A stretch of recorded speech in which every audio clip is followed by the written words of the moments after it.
History is full of supposedly haunted houses such as the Winchester Mystery House, the Amityville Horror House, and that one in Disneyland where those grim ghosts won't stop grinning. While many of these haunted houses are famous, few boast the evidence of paranormal activity like an unassuming home nestled snugly in northern Indiana. It's the story of a family who moved into a strange home and dealt with months of frightening and mysterious occurrences, including strange sounds, disembodied footprints, and demonic possessions. Many experts had visited the home and were left scratching their heads as to how to explain the unexplainable. Inexplicable? Anyway, today we're investigating the Demon House of Indiana. But before we make ourselves at home, why don't you make a run for that subscribe button? Then head into the comments and let us know what other historically haunted places you want to hear about. For now, the devil went down to Indiana.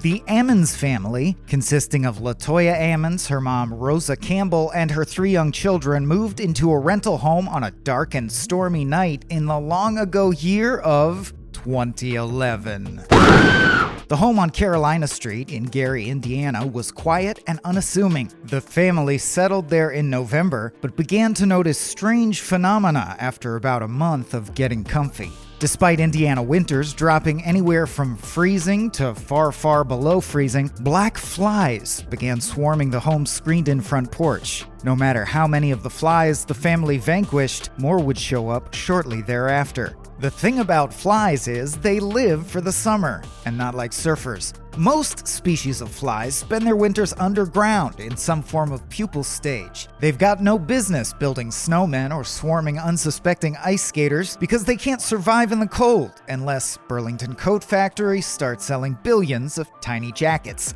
But unseasonable flies on the screen door were the least of the Ammons family worries. LaToya and Rosa began hearing noises throughout the house at all hours of the night, and a locked door between the kitchen and the basement would creak itself open while everyone was asleep. It all came to a head one evening when Campbell told investigators she woke up to see the shadow of a man pacing around her living room. Thinking it had to be a dream, she went to where he was. There was no man to be seen, but there were wet boot prints on the floor.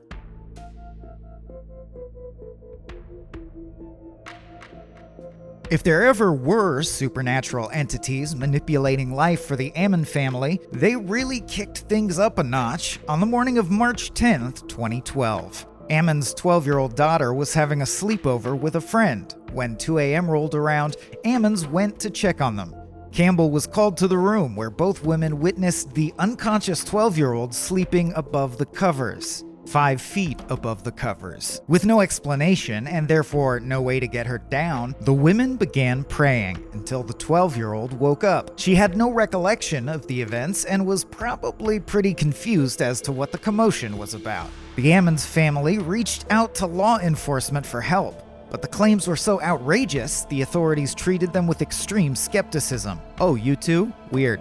In fact, the Indiana Department of Child Services, seeing the children's emotional distress and fearing some form of abuse was at hand, temporarily removed LaToya Ammon's children from the house. They suspected that the young children were introduced to a psychological delusion from the mother that was being reinforced by other relatives. But when case manager Valerie Washington did her due diligence and investigated the family, she found Ammons and the children healthy and of sound mind. Evidence showed that LaToya was neither hurting her children nor losing her grasp on reality. They were just the victims of unexplainable circumstances. Gary and Hammond police departments eventually returned to the home with Rosa Campbell and a representative from the Department of Child Services in the hopes of gaining their trust firsthand. And the demons were all too happy to help out. According to the police captain, once the officers entered the home, all their equipment began malfunctioning. Their audio recorder picked up a voice speaking to them, while all photos taken were adorned with weird white and green shapes resembling faces and figures. Then something seemed to follow Gary Police Captain Charles Austin home, tampering with his car and garage door. And with no way to cuff this mysterious mischief maker, Austin was unable to make any arrests. Desperate for help, the Ammons family turned to the church to rid them of this meddlesome haunting, so church officials instructed them to clean their home from top to bottom with bleach and ammonia. When that was done, they used oil to draw crosses on every door and window in the house. If it didn't get rid of the demons, at least it would smell great. An altar was also built in the basement, where the family would recite scripture every night before bed to fight off the bad vibes. Around April 20th, 2012, a hospital chaplain heard of the Ammons family's plight and was actually familiar with the symptoms. He called up his friend, Reverend Michael Maginot of Maryville, Indiana, and asked if he would perform an exorcism on Ammons' 9-year-old son. Once natural causes of the phenomenon were ruled out, Maginot concluded that the Carolina Street home was absolutely lousy with demons. This determination came after witnessing lights flickering on and off by themselves, window blinds moving without any draft, and the wet boot prints from an earlier encounter with a spectral being. Maginot blessed the home with holy water whilst reading from the Bible and offered one piece of advice to the family before finishing up: leave.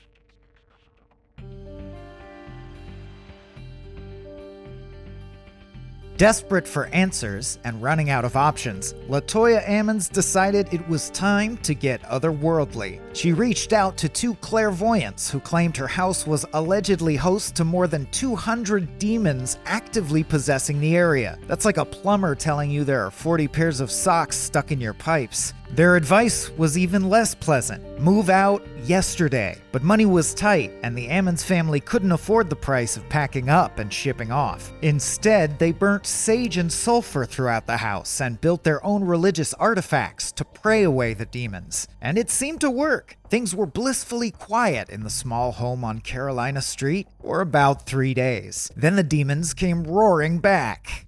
Maybe someone should ask them to move out.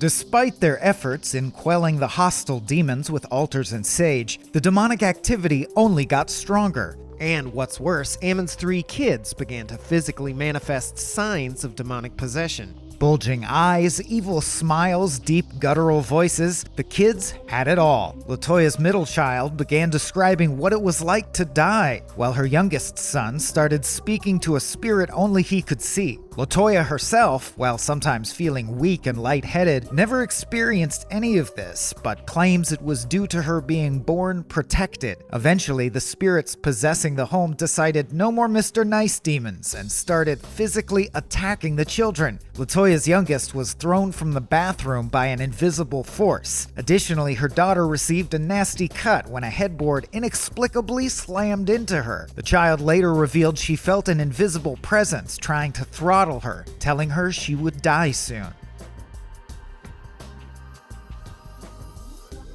The Ammons family wasn't even safe leaving the home because the force that was haunting them seemed to follow them everywhere. One trip to a physician on April 19, 2012 turned especially ominous. Several witnesses viewed the family's haunting firsthand. Ammons' sons began cursing the doctor in deep voices. One child was even lifted and thrown into the wall without anyone in the room touching him. Anyone living, that is. The boys passed out only to wake in the hospital where the paranormal activity worsened. The youngest started growling and attacked his brother, while the older glided backward around the room like a spider on the walls, floor, and ceiling before backflipping over his grandmother, all while holding her hand.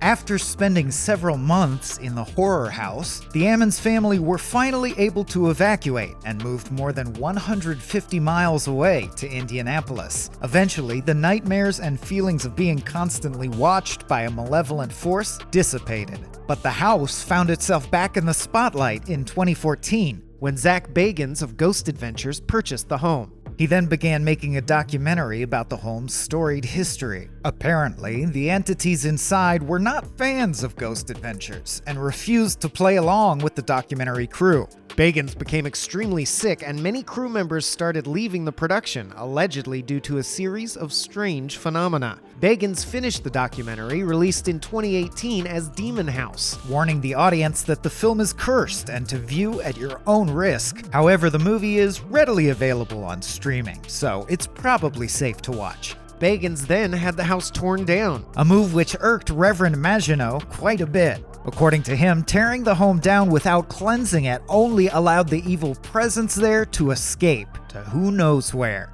Maybe even someplace in your town. So what do you think? Do you subscribe to these unbelievable tales of a real-life haunted house? Let us know in the comments, and while you're there, check out some of these other videos from Our Weird History.